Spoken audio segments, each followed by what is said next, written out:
Hello, everyone. Great to have you with us today on the Case for Life show. We're going to roll the tape in just a minute, and I want to show you a very common mistake that opponents of the pro-life position make, and it's almost universal. They make it all the time.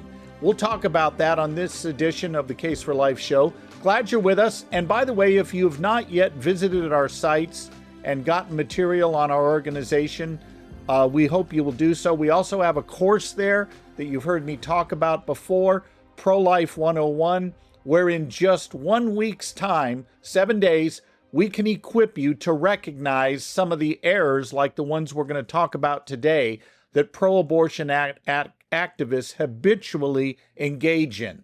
Well, I mentioned a tape. We're going to roll a clip from a young pro-life apologist that I am very impressed with. His name is Micah Kunkel. If that last name sounds familiar to you, his parents are Brett and Aaron Kunkel. They run the wonderful organization called Maven, which equips students and parents to defend a biblical worldview. I hope you'll check them out. But Micah Kunkel, their son, has been engaging in a series of online debates with pro-abortion activists. And I have to tell you, I'm very impressed. I love seeing young pro-life talent come forward that is not only impressive in the way they speak, but they know their stuff. They've done their homework. They've read the books. They know their opponent's position better than their opponent knows their position. But I want to focus right now on a part of this debate that I think is so indicative of many of the discussions you and I have with people who support abortion. So let's roll the tape, then we'll talk about it. A third of my generation is gone. They are gone because of abortion, Tim. Let's protect the people that are fleeing and want to come to this country to have a life for themselves. Let's protect people, mothers who are disproportionately in red states who are dying in childbirth. Let's protect the kids. Tim, do you have a single let's argument? Protect infant mortality. Do you have a single argument for why the unborn before a heartbeat is not a human being and we can kill it? Yeah, do you because have a single argument? Yeah, no, my argument is basically that it's a tough judgment call. Okay, this was just classic of what we get from abortion advocates when they try to defend their position. Now, here's what happened. Micah laid out a case using the science of embryology that the unborn are distinct, living, and whole human beings, and therefore intentionally killing them is wrong. And as Micah pointed out in this clip, his opponent did not offer a single argument to counter that. He just went into a new diatribe on something else. And here's what his opponent did. The opponent shifted the question from what is the unborn to, well, why don't we do a better job caring for the people that are already here? And what he was trying to do is change the subject. The issue is, what is the unborn? Now, I want you to listen to what this advocate for abortion, whose name is Tim, said. He said, let's care for the people that are already here. Let's care for those that are coming across the border, that are seeking refuge in our country. Let's be people who do that. Let's care for those people. Now, stop right there. If you've watched this show for any length of time, you're beginning to sense already what the problem was. Not only was this changing the subject, but Tim was assuming the unborn are not human. And here's the question to expose it. Hey, Tim, does us and people include the unborn? Now, obviously, he doesn't think so.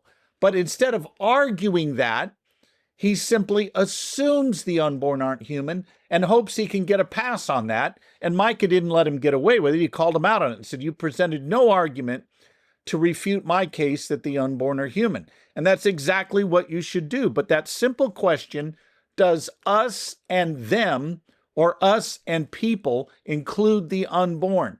That's the issue. Now, let me help you with this too. When you hear people make these kinds of claims where they're assuming the unborn are not human, you always want to challenge that assumption. You don't want to just let that go. You want to challenge it. I mean, think about it. Would Tim make this same argument if we were talking about killing toddlers or 5-year-olds? The answer is no. He only makes that argument when talking about the unborn because he assumes they're not human. And this is something we see again and again. I mean, just think about the most popular pro-abortion cliches you hear out there. We should trust women to make their own personal decisions. Would anybody argue that way if we were talking about killing 5-year-olds or 10-year-olds or 2-year-olds? No. They only argue that way on abortion because they assume the unborn are not human. And then let's take what Tim argued here. Well, instead of caring about abortion, what we really should be concerned about are the people who are already here. Let us care for them. Okay, you cannot appeal to a concept of us to justify abortion when the very question of who is part of us, namely, does it include the unborn or not, is the central question in the abortion debate. He wanted to get away with just assuming the unborn aren't human, and Micah didn't let him get away with it.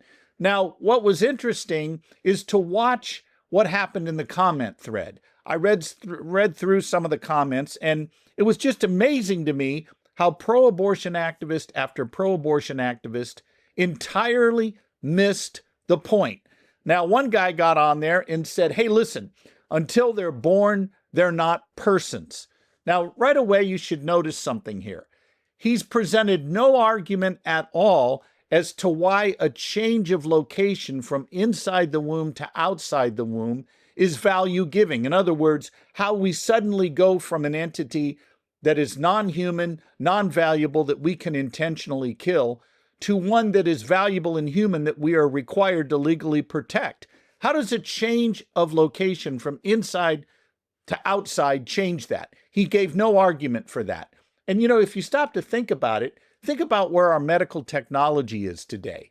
We are now able to do fetal surgery on children roughly 22 to 24, 26 weeks in the womb. And here's what they do. The physician will remove the child from the womb, repair perhaps a herniated diaphragm or other problem, and then place the child back in the womb to be born normally at 40 weeks. And even the New York Times, which is no friend of pro-lifers, referred to these children as babies who are born twice.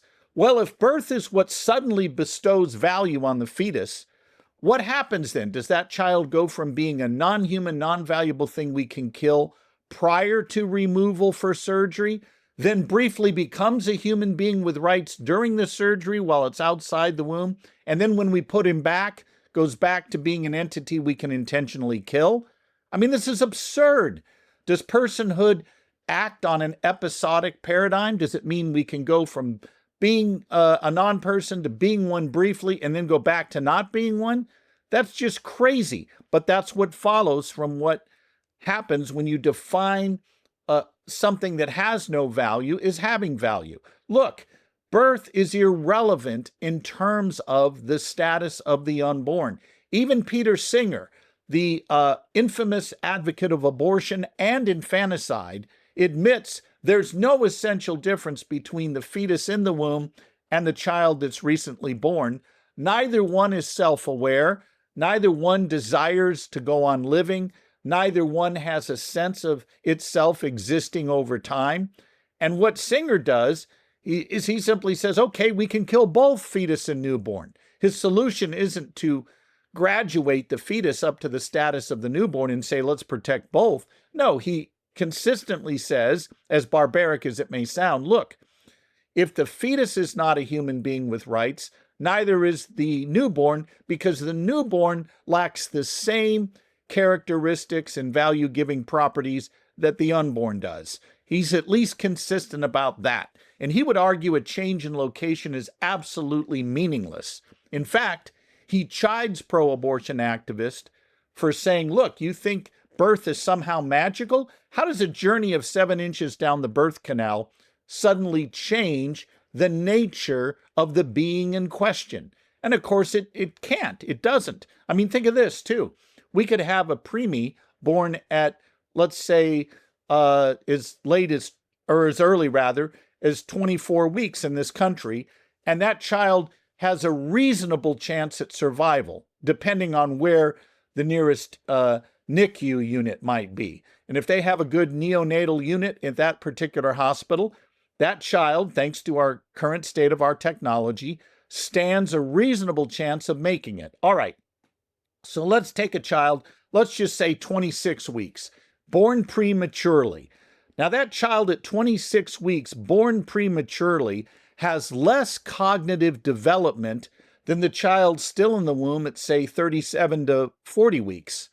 And yet, if we're going to say that it's brain development or cognitive development that gives us value and a right to life, as some of these commentators went on to assert, then it follows that the child already born has less of a right to life than the one still in the womb, because the one in the womb actually has greater cognitive development than the one born prematurely. So these are the absurd things that happen when we try to arbitrarily assign a point, a threshold at which you suddenly pop into personhood. It's just crazy thinking. Now, some of the other comments that came up are worth looking at as well. One commenter said, aha, if you think abortion is the intentional killing of an innocent human being, well, then that follows that you want women to die from ectopic pregnancy. Now, any of you that have followed this show know that we always tell you the three most important words are syllogism, syllogism, syllogism. And what we're referring to there is the pro-life formal argument that says, premise one, it's wrong to intentionally kill an innocent human being. Premise two, abortion does that. Conclusion, therefore, abortion is wrong. It's wrong to intentionally kill innocent human beings. Abortion does that. Therefore, it's wrong. Now, notice with ectopic pregnancy, we don't have an abortion, and here's why. What the physician is trying to do in that case is save the one life he can when dealing with an ectopic pregnancy that cannot be managed, where both mother and child can be treated as patients. And there's a sizable number of ectopic pregnancies that present a direct threat to the mother's life. Now, notice I'm not talking about health here. I'm talking about her life. As that child grows in that narrow fallopian tube, the chance of that tube rupturing and causing the mother to hemorrhage to death is a very real threat. So, you're a pro-life physician. What do? Do you do nothing and let two humans die? Or do you act in such a way that you save one life, even though the unintended but foreseen result is the death of the developing embryo? Well, if I'm a pro-life physician, I'm going to act to save the one life I can, that of the mother. I can't save the child. We don't have the technology to transport an ectopic pregnancy to a suitable environment that will allow the child to live. We don't have that technology yet. Maybe one day we will. In fact, I'm aware of research being done to do that, but right now we don't have it. So at the current moment, if I'm a pro-life physician, I'll do the greatest moral good I can and save the one life I can, that of the mother. Now, for abortion advocates to scream, there you go, you too support abortion, see? No, let's go back again to our syllogism. It is wrong to intentionally kill an innocent human being. In the case of ectopic pregnancy, the pro-life physician would foresee the death of the embryo that he can't save anyway, but he doesn't intend it. If he had a way to save the child, he would. With abortion, we not only foresee the death of the child, we intend the death of the child. Indeed, that's the whole point of it. So the two are not parallel at all. Now, another one that came up, which is so typical, the commenter said, oh, well, you must also oppose all forms of contraception and birth control. I mean, basically, the threat being, or I should say the snark version of this would be, oh, you want to come into my bedroom and take away my condoms? That kind of stuff. Well, again, no parallel to abortion. Here's why. Contraception, properly understood, prevents the coming into existence of a human being. It does not end the life of a human being once it's begun. That's what abortion does. Contraception, which, by the way, I'm not going to debate the rightness or wrongness of it here. I just want to point out that there's no parallel to abortion here. One could be against abortion and still support married couples, for example, using contraception to space children. Now, of course, my Catholic friends have arguments as to why that is not acceptable, but notice the argument they're going to make against contraception is different or separate from the argument against abortion. On Catholic Church teaching, contraception is wrong for this reason. Whenever a married couple comes together and celebrates their love through sex, the Catholic Church teaching is that the unitive and procreative aspects of that sexual act must be fully present. And if you split those two, there's a disjunctive break that is immoral, a structural break in the act of marriage that is immoral. Now, that's Catholic Church teaching. By the way, I don't think that's an irrational argument. I'm not convinced by it for reasons I don't want to get into here, but it's not irrational. But notice that's different than the argument against abortion. And again, this is why syllogism is so important. The pro-life argument is that it's wrong to intentionally kill an innocent human being. Abortion does that, therefore it's wrong. That is not the same moral logic that would condemn contraceptive use, even on a Catholic view. So for the critic of the pro-life view to say, oh, you oppose abortion, therefore you must also oppose all forms of birth control and contraception, that's simply false. Now, we're going to take a break here, and when we come back, I want to take up one of the more interesting comments that came up. A fellow named Nick tried to argue that cognitive development is what gives value and a right to life, and he tried to do so while pressing other commenters to give a basis for why the embryo or fetus in the womb has any value or right to life. We'll talk about why his own position self-destructs on that question when we come back from the break.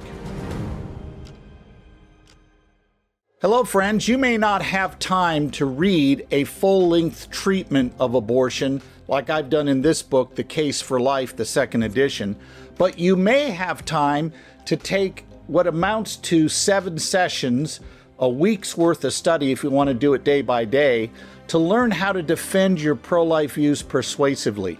We have a basic course that will help you do just that.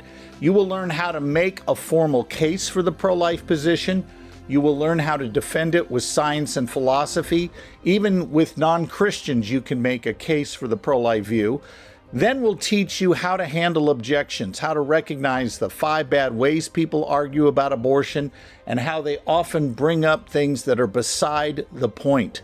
You'll learn to keep the main thing, so that you're in charge instead of feeling like you're in the hot seat whenever the issue of abortion comes up. Visit the website for details.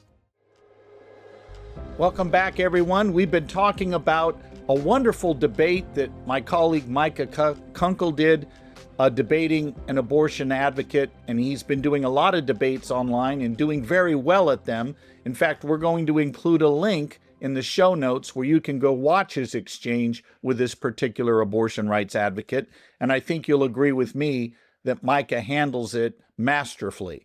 We were talking about a commenter before the break named Nick, who in the comments on the debate argued a bunch of stuff. First of all, he argued that the unborn are parasites. Now, this comes up occasionally in debates on abortion, and let me tell you why that particular argument does not work. It's a non-starter. Parasites are of a different species than their host, and as a result, you would have to argue that the unborn are therefore of a different species than their parents. But that, of course, raises a very problematic question for the abortion rights advocate. How can 2 human parents produce offspring that isn't human, but later magically becomes so? They would need to present an argument for how that can happen, and Nick did not do that. But the key thing to remember here is that parasites are of a different species than their host. Then Nick decided to argue that it's cognitive development that ultimately matters and bestows value and a right to life. Now, of course, when you argue that something like self-awareness or self-consciousness is what gives us our value, the pro-lifer can ask a number of important questions. Here's the first one I would ask. What do you mean by self-awareness or consciousness, whatever you want to pick out there? Do you mean actual self-awareness? Well, that would mean we can be killed while we're sleeping at night. Do you mean having the immediately exercisable capacity for self-awareness? Well, that would protect us while we're sleeping, but not while we're under anesthesia for a surgery. Or do you mean having a particular nature that gives rise to self-awareness, having the natural capacity for self-awareness? Well, if that's the case, then not only are you protected when you're sleeping, not only are you protected while you're having surgery, you're also protected as an embryo or fetus, because the embryo or fetus has the natural capacity for self-awareness. They just can't exercise it immediately at this point of their development. One way to think about that is this, to borrow an example from my colleague and friend Stephanie Gray. What's the difference between an amoeba and an embryo? Neither one is self-aware. All right, that's true. We can admit that. At the moment of development of the embryo, they are not, at that point of development, self-aware. But how are they different from, for example, an amoeba? Well, the answer is the amoeba is not self-aware because it's not in its nature to be self-aware. It will never exercise self-awareness because it will never develop it. The embryo, in sharp contrast, is simply not yet self-aware, and that's because it is yet to mature and develop and grow. But it's in its nature to be self-aware. So when people try to argue that our rights should be based on immediately exercisable capacities like self-awareness, a lot of troubling things follow, counterexamples that should cause us all to quake a little bit. For example, you would have to point out that newborns would also be disqualified, because newborns are not yet self-aware. In fact, the latest research from psychologists and medical personnel that I've read in peer-reviewed journals suggests that true self-awareness does not manifest itself until somewhere after age 2, which means toddlers and newborns could be killed because they are not yet in possession of the ability to immediately exercise self-awareness. And they certainly don't value their existence over time. They certainly don't see themselves existing separate from their parents and existing through time. So if we want to use the definition of self-awareness that people use, you end up proving too much with your argument. You not only disqualify the unborn, you disqualify newborns. And a lot of abortion advocates don't want to go there. They want to draw this arbitrary line at birth, as we mentioned at the outset of the show, but never tell us why that arbitrary line matters. And that raises the second question about the self-awareness objection. Why is having an immediately exercisable capacity for self-awareness value-giving? In other words, why is it that thing that gives us value and a right to life and not something else, like, say, having the ability to count to 200 or having a belly button that points out rather than in? It's got to be more than just an arbitrary assertion. And I have found very few, if any, abortion rights advocates who can give me an answer to the question, why is having self-awareness value-giving? They need to argue for that. They can't just assert it. Now, another thing this is going to do, if you're going to argue that having an immediate capacity for self-awareness is what gives us value and a right to life, you're going to have to forego any claim to human equality. And here's why. If our value and right to life as humans is grounded in a trait that none of us share equally, and in fact may come and go in the course of our lifetimes, then it follows that the people with more of that immediately exercisable trait have greater rights than those with less. So maybe I wake up one morning and I haven't had my coffee and I'm still functionally an agnostic. I usually am until about my second cup. Well, in that case, it would follow those of you that wake up ready to go, you're firing your synapses on all cylinders, you're more of a person and have more fundamental rights than I do because you at that moment have more of the given trait that has been arbitrarily selected. The pro-life view has better explanatory power for human value.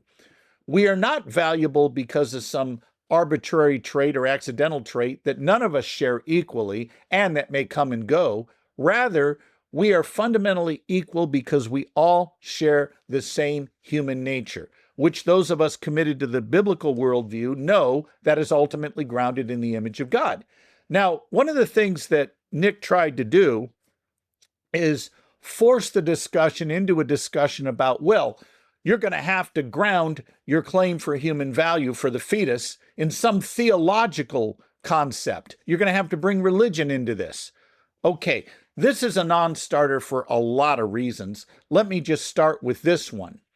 The claim that the unborn are human and have value and a right to life is no more religious than saying a teenager has value and a right to life, or saying that Nick himself has value and a right to life. His worldview is what is known as philosophical naturalism. And let me explain that worldview to you very briefly. Philosophical naturalism says the universe came from nothing and was caused by nothing. Everything we see is a cosmic accident. Okay, in that kind of world, how do you get intrinsic value for anything, born or unborn? How does a born person have value that we are required to respect? The answer is you can't get it. You cannot get fundamental intrinsic value in a universe that came from nothing and was caused by nothing. And this is exactly why our founding fathers promptly grounded the concept of human rights in a transcendent creator. That's why when you read the Declaration of Independence, all over it are references to nature and nature's God. Well, they're grounding it in a transcendent source because if there is no God, if there's no transcendent source for human rights, then rights are arbitrary. The same government that grants rights can take them away. And the funny thing about people like Nick, if I say to Nick, hey, where does the right to an abortion come from? His answer will be, well, it came from the Supreme Court in Roe v. Wade. Okay, fine. The very court that granted a right to an abortion can take it away, which is precisely what it did in the Dobbs decision. It says there is no constitutional right to an abortion. States can decide for themselves what they're going to do. But Nick would be upset with that. He's not happy that the court did that. But why? If the court is the final arbiter of our rights and they're not grounded in a transcendent source that supersedes government, if there are no natural rights that are transcendent, then you can't really complain when the same government that grants a right to an abortion reverses course and takes it away. So these are some of the major problems that we had with this video, not only in the video itself, but with some of the comments. It's worth reading through these comments to get a sense of the kinds of questions that were coming up. And again, I hope you'll do that. And I also hope you'll visit our primary sponsor, Life Training Institute. We have information there on our speakers, whether it's a pregnancy center banquet you need a speaker for, or a school assembly. We can help you with that. Thank you for joining us today on the Case for Life show. We look forward to seeing you next time.